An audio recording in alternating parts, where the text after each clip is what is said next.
അടച്ചിട്ട വാതിലുകൾക്ക് പിന്നിലും ഇരുട്ടിന്റെ മറവിലും ഒളിപ്പിച്ചുവച്ച ക്രൂരതകൾ.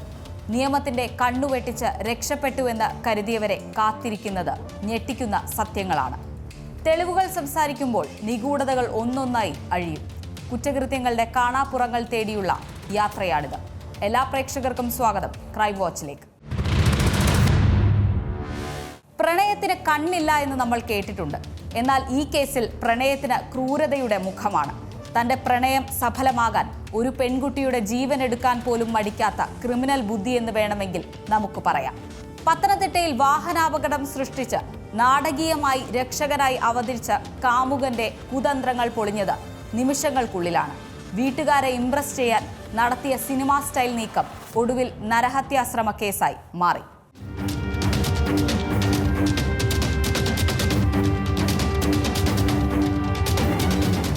പ്രണയിനിയെ സ്വന്തമാക്കാൻ വാഹനാപകടമുണ്ടാക്കി രക്ഷകൻ ചമ്മനെത്തിയ കാമുകനെയും സുഹൃത്തിനെയുമാണ് പോലീസ് അറസ്റ്റ് ചെയ്തിരിക്കുന്നത്. കോന്നി മാമൂട് സ്വദേശിയായ രാജ്ഭവനിൽ രഞ്ജിത്ത് രാജൻ എന്ന 24-കാരനും കോന്നിത്താഴം പയ്യനാമൺ സ്വദേശിയായ താഴത്തുപറമ്പിൽ വീട്ടിൽ അജാസ് എന്ന 19-കാരനുമാണ് അറസ്റ്റിലായത്.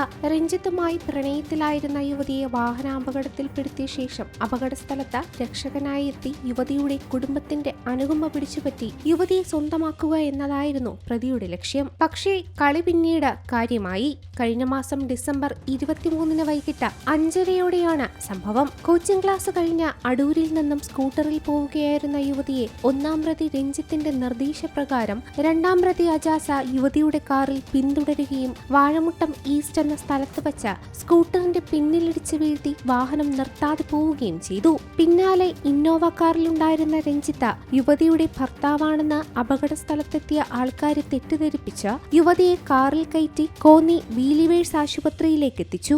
അപകടത്തിൽ യുവതിയുടെ വലതുകൈക്കുഴ തെറ്റുകയും ചെറുവിരലിന് പൊട്ടലുണ്ടാവുകയും ശരീരത്തിന്റെ പല ഭാഗത്തായി ഉരയുകയും ചെയ്തു. കോന്നി പോലീസ് പരിക്കുകൾ പരിഗണിച്ച വാഹന അപകട കേസ് രജിസ്റ്റർ ചെയ്ത് അന്വേഷണം ആരംഭിച്ചു. തുടർന്നാണ് സംഭവത്തിന്റെ ചുരുളുകൾ അഴിയുന്നത്.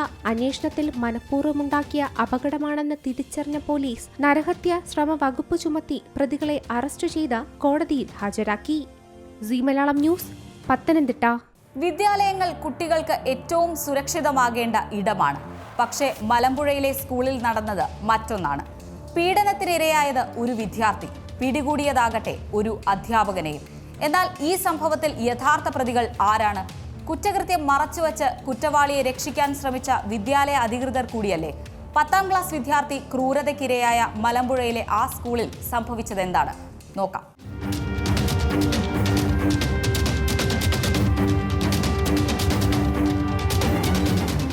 വിദ്യാഭ്യാസമുണ്ടെങ്കിൽ എല്ലാമായി എന്നൊരു തോന്നൽ നമ്മുടെ സമൂഹത്തിൽ പണ്ടേയുണ്ട്.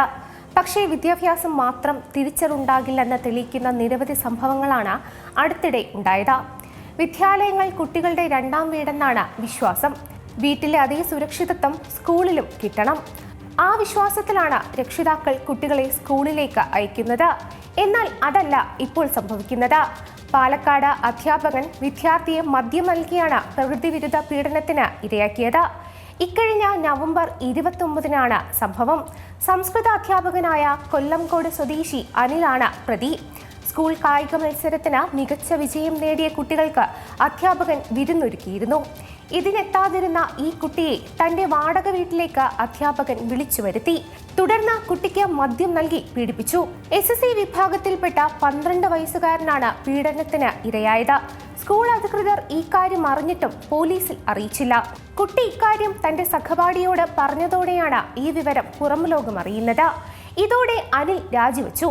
താൻ സ്വമേധയാ രാജിവെച്ചതല്ലെന്നും നിർബന്ധിച്ച് രാജിവയ്പ്പിച്ചതാണെന്നും അധ്യാപകൻ പിന്നീട് പറഞ്ഞു. തുടർന്നാണ് AEO സസ്പെൻഷൻ ഉത്തരവ് ഇറക്കിയത്.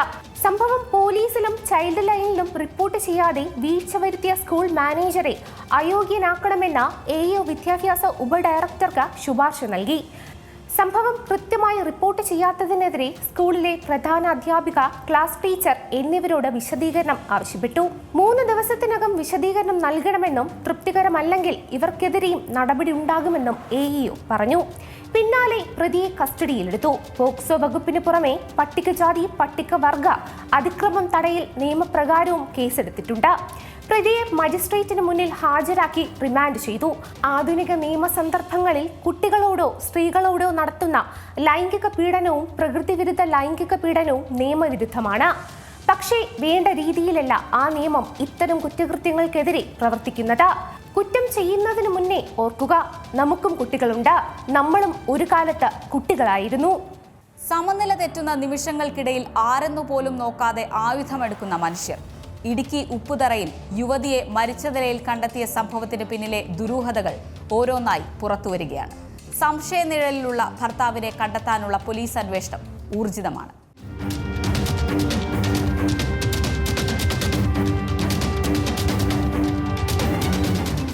ഈ മാസം 6-ാം തീയതിയാണ് ഇടുക്കി MC കവല സ്വദേശിനി മലയക്കാവിൽ രജനിയെ വീടിനുള്ളിൽ ചോര വാർന്ന മരിച്ച നിലയിൽ കണ്ടെത്തിയത്.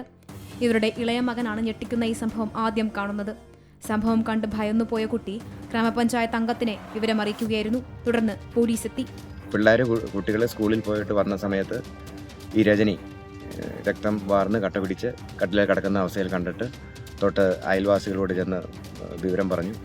അവരെ ഉടനെ എന്നെ വിളിച്ചു ചെന്ന് നോക്കാൻ പറഞ്ഞു. ഞാൻ മറ്റു 2-3 പേരെയും കൂടെ അയൽവാസികളെ പറഞ്ഞു വിട്ടു. അവർക്ക് വന്നപ്പോൾ ഇത് മരിച്ചു കിടക്കുന്നതാണെന്ന് സംശയം തോന്നി വീണ്ടും വിളിച്ച് അതിനെ തുടർന്ന് നമ്മൾ പോലീസിൽ അറിയിച്ചു. പോലീസ് വന്നപ്പോൾ മരണം സ്ഥിരീകരിക്കപ്പെട്ടു. അതിൻ്റെ എന്താണ് പ്രശ്നമെന്നുള്ളത് കുറച്ച് കാലങ്ങളായിട്ട് കുടുംബകലഹം ഇവരുടെ വീട്ടിൽ നടക്കുന്നുണ്ട് എന്നുള്ളത് അയൽവാസികൾക്കെല്ലാം അറിയാം. എങ്ങനെ മരിച്ചു എന്നുള്ളത് നമുക്കിനി അന്വേഷണത്തിൽ മനസ്സിലാകേണ്ട കാര്യമാണ്. രജനിയും ഭർത്താവ് സുബിനുമായി കുടുംബകലഹവും പതിവായിരുന്നു. ഇത് സംബന്ധിച്ച് പലതവണ പോലീസ് കേസെടുത്തിട്ടുമുണ്ട്. 1 മാസം മുൻപാണ് ഇവർ ഉപ്പുതുറയിലെ ഈ വീട്ടിൽ വീണ്ടും ഒരുമിച്ച് താമസിക്കാനെത്തിയത്. ഇതിന് പിന്നാലെയാണ് നാടിനെ ഞെട്ടിക്കുന്ന സംഭവ സമയം വീട്ടിൽ മറ്റാരും ഉണ്ടായിരുന്നില്ല. ഇവരുടെ ഇളയ മകൻ സ്കൂളിൽ നിന്ന് വന്നപ്പോഴാണ് സംഭവം അറിയുന്നത്. സംഭവത്തിന് പിന്നാലെ ഉച്ചയ്ക്ക് 1:30 പരപ്പിൽ നിന്നും സുബിൻ ബസ്സിൽ കയറി പോയതായി നാട്ടുകാർ പറയുന്നുണ്ടായിരുന്നു. പോലീസ് നടത്തിയ പരിശോധനയിൽ രജനി തലയ്ക്ക് പരിക്കേറ്റ് മരിച്ചതായാണ് കണ്ടെത്തിയിട്ടുള്ളത്. നടന്നത് കൊലപാതകമെന്നാണ് പോലീസിന്റെ പ്രാഥമിക നിഗമനം. കുടുംബതർക്കമാകാം കൊലപാതകത്തിൽ കലാശിച്ചതെന്നും പോലീസ് സംശയിക്കുന്നു. രജനിക്കും സുബിനും 3 മക്കളാണുള്ളത്. സി മലയാളം ന്യൂസ്, ഇടുക്കി. സംസ്ഥാനത്ത് സ്വർണത്തിന്റെ വില റെക്കോർഡിലെത്തി നിൽക്കുമ്പോൾ സ്വർണം വാങ്ങാൻ പോകുന്നവരെ പോലെ തന്നെ ആശങ്കയുണ്ടാകുന്നത് സ്വർണം കൈവശം വച്ചിരിക്കുന്നവർക്ക് കൂടിയാണ്. എങ്ങനെ വിലപിടിപ്പുള്ള വസ്തുക്കൾ സൂക്ഷിക്കും? പോലീസ് സ്റ്റേഷനോ പോലീസ് ക്യാമ്പോ സമീപത്തുള്ളതായിരിക്കാം ചിലരുടെയെങ്കിലും ധൈര്യം. എന്നാൽ ആ വിശ്വാസത്തിനുമേൽ സംശയമുയർത്തുന്ന ഒന്നാണ് ആലുവയിലെ സംഭവം.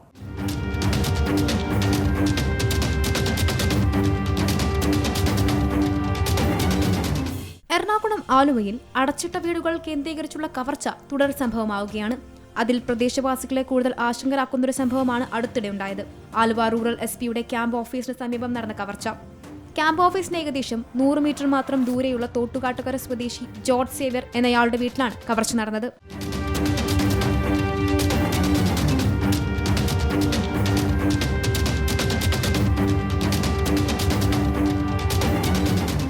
വീട്ടുടമ ജോർജും കുടുംബവും ഓസ്ട്രേലിയയിൽ താമസിക്കുന്നതിനാൽ വീട്ടിൽ ലൈറ്റിടാനായി ഒരാളെ ഏൽപ്പിച്ചിട്ടുണ്ട്. 3-ാം തീയതി രാത്രി ലൈറ്റിടാൻ ഇയാൾ എത്തിയപ്പോഴാണ് മോഷണ വിവരം അറിയുന്നത്. വാതിൽ പൊളിച്ച നിലയിൽ കണ്ടതോടെ പോലീസിനെ അറിയിച്ചു. തുടർന്ന് നടത്തിയ പരിശോധനയിൽ വീട് മോഷണശ്രമത്തിൽ ആകെ നശിപ്പിച്ച നിലയിൽ കണ്ടെത്തുകയായിരുന്നു. ഒരാഴ്ചയ്ക്കിടെ 2ാമത്തെ മോഷണമാണ് ആലുവ നഗരത്തിൽ നടക്കുന്നത്. കഴിഞ്ഞ ഡിസംബർ 24-നും ഈ മാസം 4-നും ഇടയിൽ മോഷണം നടന്നതായാണ് പോലീസ് വ്യക്തമാക്കുന്നത്. സ്ഥലത്ത് ഫിംഗർ പ്രിന്റും അന്വേഷണ സംഘവും പരിശോധന നടത്തി. കഴിഞ്ഞ ദിവസങ്ങളിലും ആലുവയിൽ കാസിനോ തിയേറ്റർ ഉൾപ്പെടെ പല സ്ഥലത്തും മോഷണം നടന്നിരുന്നു. ഈ കേസിലെ പ്രതികളെയും ഇതുവരെയും കണ്ടെത്താൻ കഴിഞ്ഞിട്ടില്ല. ഈ മോഷണങ്ങൾക്കൊക്കെയും പിന്നിൽ ഒരേ സംഘമാണോ എന്നാണ് പോലീസ് സംശയിക്കുന്നത്. കവർച്ചാ രീതികളിലെ സാമ്യമാണ് അത്തരത്തിലൊരു സംശയത്തിലേക്ക് അന്വേഷണ സംഘത്തെ എത്തിക്കുന്നത്. C Malayalam news, Kochi. ജനങ്ങളുടെ സ്വത്തിനും ജീവനും സംരക്ഷണം നൽകേണ്ടത് പോലീസാണ്. പക്ഷേ ആ പോലീസിന്റെ സ്വത്ത് ആര് സംരക്ഷിക്കും? അത്തരമൊരു വാർത്തയാണ് തൃശൂരിലേത്. കേരള പോലീസ് അക്കാദമി വളപ്പിലെ ലക്ഷങ്ങൾ വിലയുള്ള ചന്ദന മരങ്ങൾ മോഷ്ടിച്ചു കടത്തി.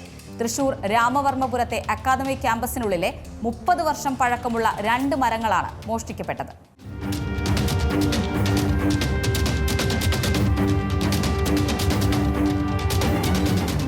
തലസ്ഥാനത്തെ ഹെഡ്ക്വാർട്ടേഴ്സ് കഴിഞ്ഞാൽ കേരള പോലീസിന്റെ ഏറ്റവും വലിയ കേന്ദ്രം. 24 മണിക്കൂറും കനത്ത കാവലുള്ള ഇടം. അതാണ് തൃശൂരിലെ കേരള പോലീസ് അക്കാദമി. എന്നാൽ കനത്ത കാവലൊന്നും മോഷ്ടാക്കൾക്ക് ബാധകമായില്ല. 356 ഏക്കറോളം വിസ്തൃതിയുള്ള പോലീസ് അക്കാദമിക്കുള്ളിൽ കടന്ന് 2 ചന്ദനമരങ്ങളാണ് മോഷ്ടാക്കൾ കടത്തിക്കൊണ്ടുപോയത്. 30 വർഷത്തിലേറെ പഴക്കമുള്ള മരങ്ങളുടെ കാതലുള്ള ഭാഗങ്ങൾ മാത്രം മുറിച്ചെടുത്താണ് പ്രതികൾ രക്ഷപ്പെട്ടത്. സംഭവം നടന്ന ദിവസങ്ങൾ കഴിഞ്ഞാണ് പോലീസ് അക്കാദമി അധികൃതർ വിവരം അറിയുന്നത് എന്നതും ശ്രദ്ധേയം. ഇതിനു പിന്നാലെ academy estate officer Satish T U. Viyyur പോലീസിൽ പരാതി നൽകി. ഡിസംബർ 27-നും ജനുവരി 2-നും ഇടയിൽ മോഷണം നടന്നതായാണ് സംശയിക്കുന്നതെങ്കിലും ഇത് സംബന്ധിച്ച് യാതൊരു തെളിവും ഇതുവരെ പോലീസിന് ലഭിച്ചിട്ടില്ല. വൻ ഭൂവിസ്തൃതിയുള്ള അക്കാദമി ക്യാമ്പസിലെ പകുതിയിലേറെ ഭാഗം കാട് കയറിയ നിലയിലാണ്. ചന്ദനവും തേക്കും ഈട്ടിയും അടക്കമുള്ള രാജവൃക്ഷങ്ങൾ ഏറെയുള്ളതിനാൽ കർശന ജാഗ്രത പാലിക്കണമെന്ന് കാട്ടി ഇതിനിടയിൽ പ്രത്യേക സർക്കുലറും അക്കാദമി പുറത്തിറക്കി. നൈറ്റ് പെട്രോളിംഗ് ശക്തമാക്കണമെന്നും പുറത്തുനിന്നുള്ളവർ അക്കാദമിയിലേക്ക് പ്രവേശിക്കുമ്പോഴും തിരികെ ഇറങ്ങുമ്പോഴും പ്രത്യേക പരിശോധന നടത്തണമെന്നും അഡ്മിനിസ്ട്രേഷൻ ഡിവൈഎസ്പി പുറത്തിറക്കിയ സർക്കുലറിൽ പറയുന്നുണ്ട്. അതേസമയം അതീവ സുരക്ഷയുള്ള പോലീസ് അക്കാദമിയിൽ നടന്ന മോഷണം സംസ്ഥാനത്തെ പോലീസിനാകെ നാണക്കേടായി മാറിയിട്ടുമുണ്ട്. സി മലയാളം ന്യൂസ്, തൃശൂർ. നീതിയും നിയമവും നടപ്പാക്കേണ്ടവരാണ് പോലീസുകാർ. എന്നാൽ അതേ പോലീസ് സ്റ്റേഷനുകളിൽ നിന്നും പോലീസ് ഉദ്യോഗസ്ഥരിൽ നിന്നും അവരുടെ ഉത്തരവാദിത്തത്തിന് വിരുദ്ധമായി പ്രവർത്തികൾ ഉണ്ടാകുന്നത് ഒരുപക്ഷെ നാടിന് തന്നെ നാണക്കേടാണ്. കൊച്ചിയിൽ പാസ്പോർട്ട് വെരിഫിക്കേഷന്റെ പേരിൽ യുവതിയെ വിളിച്ചു വരുത്തി അപമര്യാദയായി പെരുമാറിയ പള്ളുരുത്തി പോലീസ് സ്റ്റേഷനിലെ CPO വിജേഷിനെ അന്വേഷണ വിധേയമായി സസ്പെൻഡ് ചെയ്തു. ഹാർബർ പോലീസ് എടുത്ത കേസിലാണ് നടപടി.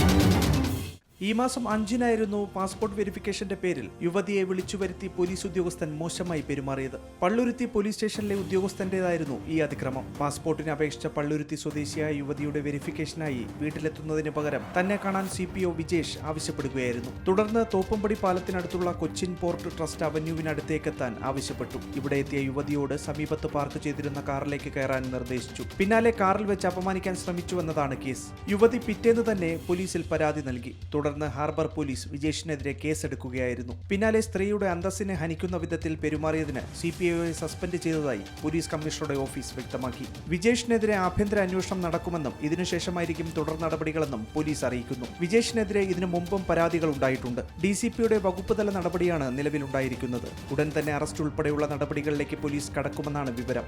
C Malayalam news, Kochi. കേരളത്തിൽ പോലീസിനുള്ളിലെ ക്രിമിനലുകളെ തേടി സർക്കാരുകൾ ശുദ്ധികലശം തുടങ്ങിയിട്ട് നാളുകളേറെയായി. 144 പോലീസുകാരെ ഇടത് സർക്കാർ പിരിച്ചുവിട്ടെന്ന് ആഭ്യന്തരമന്ത്രി കൂടിയായ പിണറായി വിജയൻ ഊറ്റം കൊള്ളുമ്പോൾ മുൻ സർക്കാരുകളും ഉദ്യോഗസ്ഥർക്കെതിരെ നടപടി സ്വീകരിക്കുന്നതിൽ ഒട്ടും പിന്നിലല്ല എന്നുള്ളതാണ് കണക്കുകൾ സൂചിപ്പിക്കുന്നത്.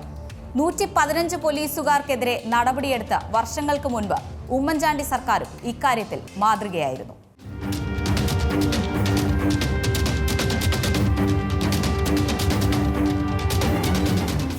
കാക്കിക്കുള്ളിലെ ക്രിമിനലുകളുടെ പട്ടിക പരിശോധിക്കുമ്പോൾ ഞെട്ടിക്കുന്ന വിവരങ്ങളാണ് പുറത്തുവരുന്നത്. പൊതുജനങ്ങളുടെ ജീവനും സ്വത്തിനും സംരക്ഷണം നൽകേണ്ട പോലീസുകാർ തന്നെ ക്രിമിനൽ പ്രവർത്തികളിൽ ഏർപ്പെടുമ്പോൾ നാട്ടിലെ ക്രമസമാധാന അന്തരീക്ഷം കൂടിയാണ് തകർക്കപ്പെടുന്നത്. വിവിധ അച്ചടക്ക നടപടികളുടെ പേരിൽ സംസ്ഥാന പോലീസിൽ 10 വർഷത്തിനിടെ മാത്രം പിരിച്ചുവിടപ്പെട്ടത് 380 ഉദ്യോഗസ്ഥരെയാണ്. ഇതിൽ ഗുരുതര കേസുകളിൽ പ്രതിയായ 144 പോലീസുകാരും ഉൾപ്പെടുന്നുണ്ട്. രണ്ടാം പിണറായി സർക്കാരിന്റെ കാലത്ത് 84 പോലീസുകാരെ പിരിച്ചുവിട്ടെന്ന് DGP റവാഡ എ ചന്ദ്രശേഖർ വ്യക്തമാക്കുന്നുണ്ട്. 46 പേരെ ഗുരുതര ക്രിമിനൽ കേസിൽ ഉൾപ്പെട്ടതിനും 38 പേർക്കെതിരെ സ്വഭാവ ദൂഷ്യത്തിനുമാണ് നടപടി. 2016 മെയ് 25 മുതൽ 2025 സെപ്റ്റംബർ 18 വരെ ഗുരുതര ക്രിമിനൽ കേസുകളിൽ ഉൾപ്പെട്ട 82 പേരും ഗുരുതര പെരുമാറ്റത്തിന് 62 പേരെയും ഉൾപ്പെടെ 144 ഉദ്യോഗസ്ഥരെ സർവീസിൽ നിന്ന് നീക്കം ചെയ്തിട്ടുണ്ടെന്നാണ് DGP അറിയിക്കുന്നത്. 2023 29 പേരെയും 2024 21 പേരെയും പിരിച്ചുവിട്ടതാണ് ഒരു വർഷം ഏറ്റവും കൂടുതൽ പേർക്ക് പണി പോയത്. ഇങ്ങനെ പിരിച്ചുവിട്ടതിൽ 26 പേർ നിയമവഴി തേടി സർവീസിൽ തിരികെ കയറുകയും ചെയ്തിരുന്നു.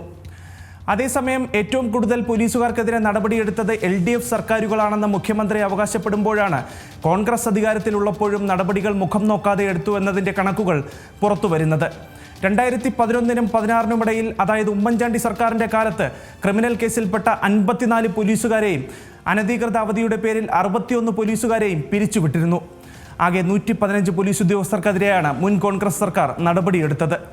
നേരത്തെ 144 പോലീസ് ഉദ്യോഗസ്ഥരെ പിരിച്ചുവിട്ടെന്ന് നിയമസഭയിൽ മുഖ്യമന്ത്രി പറഞ്ഞെങ്കിലും ആ കണക്കിൽ പിഴവുണ്ടെന്നും പട്ടിക പുറത്തുവിടണമെന്നും മുൻ ആഭ്യന്തരമന്ത്രി രമേശ് ചെന്നിത്തലയടക്കം ആവശ്യപ്പെടുകയും ചെയ്തിരുന്നു.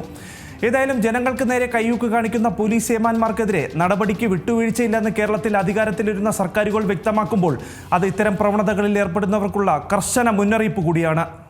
തൊണ്ടി മുതലിൽ തിരിമറി നടത്തി പ്രതിക്ക് രക്ഷപ്പെടാൻ അഭിഭാഷകൻ അവസരമൊരുക്കിയ ഒരു കേസ് നിയമചരിത്രത്തിൽ തന്നെ അപൂർവമാണ്. കുറ്റവാളികൾ രക്ഷപ്പെടുന്ന നിരവധി കേസുകളിൽ ഒന്നു മാത്രമായി മാറിയേക്കാമായിരുന്ന ഒരു കേസിൽ നിർണായകമായത് അതേ കേസിലെ പ്രതിയുടെ വെളിപ്പെടുത്തലായിരുന്നു. ഇന്റർപോൾ വഴി കേരള പോലീസിലെത്തിയ നിർണായക വെളിപ്പെടുത്തൽ. തുടർന്നുണ്ടായ അന്വേഷണമാണ് ആന്റണി രാജു എന്ന മുൻ മന്ത്രിക്ക് തിരിച്ചടിയും നാണക്കേടുമായത്. എന്തായിരുന്നു അപൂർവങ്ങളിൽ അപൂർവമായ ആ കേസ്? നോക്കാം.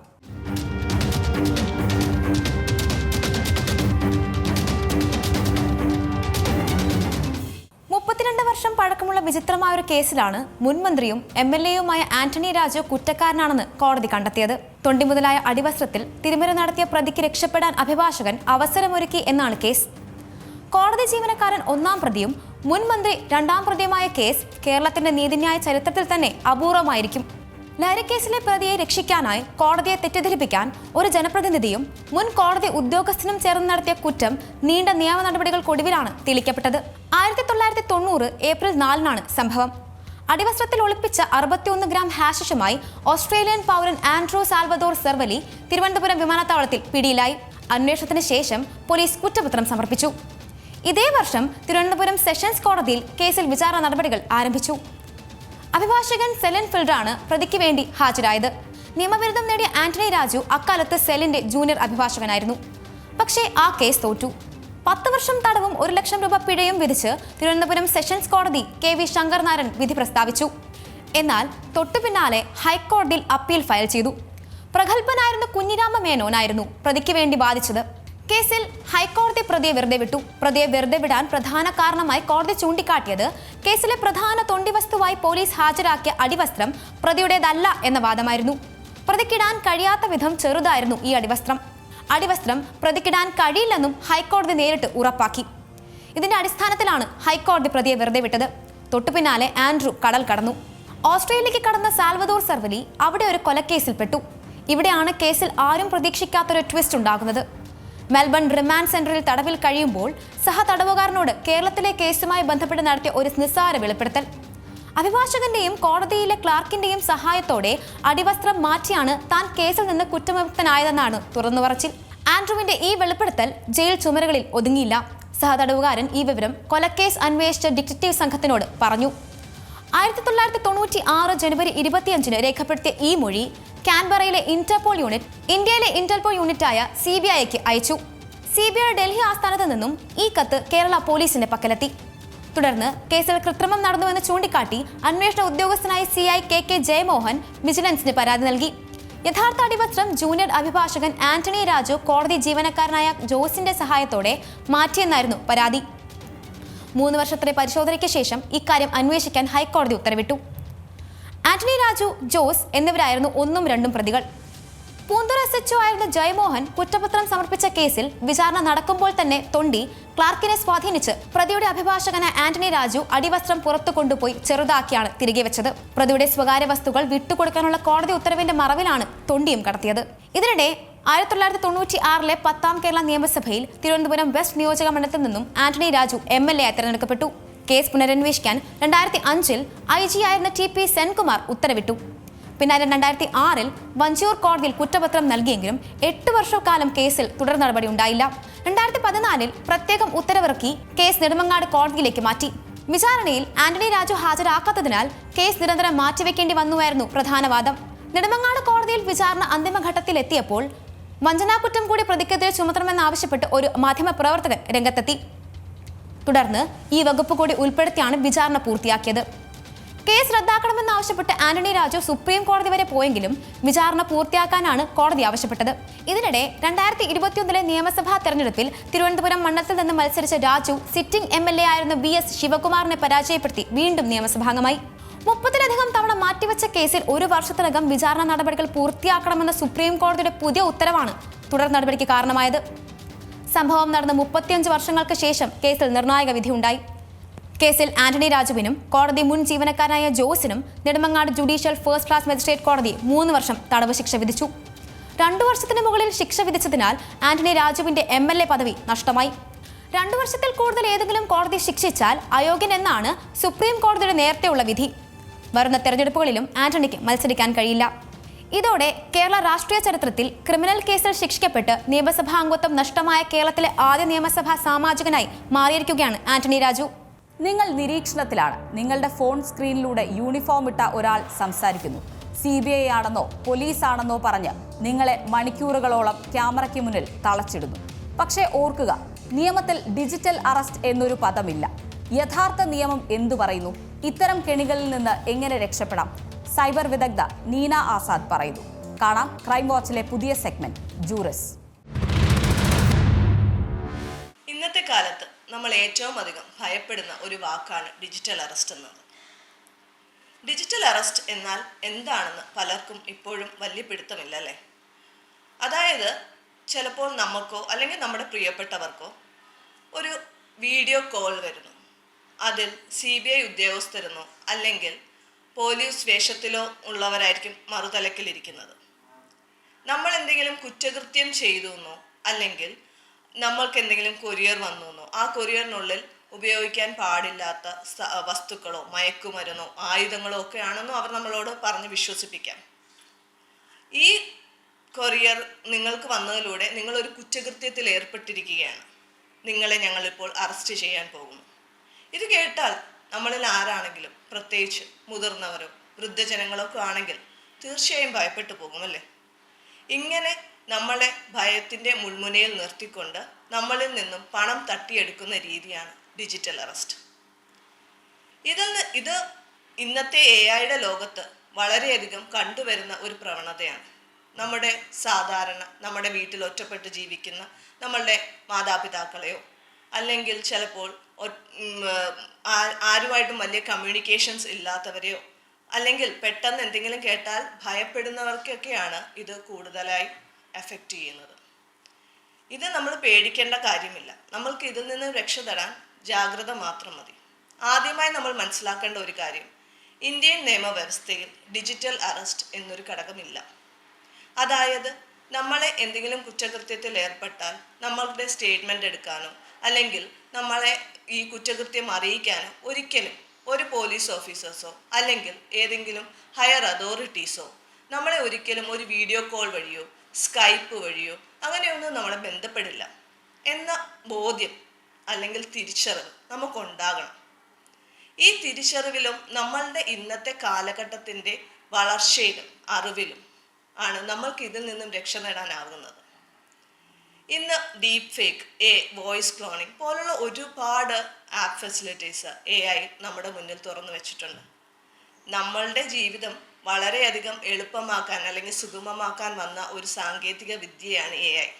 എന്നാൽ ഇന്ന് ആ AI പലരും ഭയക്കുകയാണ്. ഈ ഡിജിറ്റൽ അറസ്റ്റ് പോലുള്ളതിൽ നിന്ന് എങ്ങനെ നമുക്ക് രക്ഷ നേടാൻ സാധിക്കും? അറിയാതെ വരുന്ന വീഡിയോ കോളുകളോ അല്ലെങ്കിൽ വോയിസ് കോളുകളോ സ്കൈപ്പ് തുടങ്ങിയുള്ള വീഡിയോ കോളുകൾ എടുക്കാതിരിക്കുക. ഇൻ കേസ് എടുത്താലും നമ്മളുടെ മുഖം അതിൽ പതിയാതിരിക്കാൻ വളരെയധികം ശ്രദ്ധിക്കണം. അവർ പറയുന്ന ഓരോ വാക്കുകളും നമ്മൾ ശ്രദ്ധയോടെ കേൾക്കുക. അതിനുശേഷം പണം ആവശ്യപ്പെടുകയോ നമ്മളെ ഭയപ്പാടിൻ്റെ മുൾമുനയിൽ നിർത്താനോ ശ്രമിക്കുകയാണെങ്കിൽ ദയവായി എത്രയും പെട്ടെന്ന് തന്നെ ആ ഫോൺ കോൾ അല്ലെങ്കിൽ ആ വീഡിയോ കോൾ കട്ട് ചെയ്യുക. അതിനുശേഷം പറ്റുമെങ്കിൽ വീഡിയോ കോളിലുള്ള ആളുടെ മുഖമൊന്ന് സ്ക്രീൻഷോട്ട് എടുക്കാൻ ശ്രമിച്ചാൽ ഏറ്റവും നല്ലത്. ഭയമല്ല നമ്മൾക്ക് ഈ കാര്യത്തിൽ ആവശ്യമായിട്ടുള്ളത്, ജാഗ്രതയാണ്.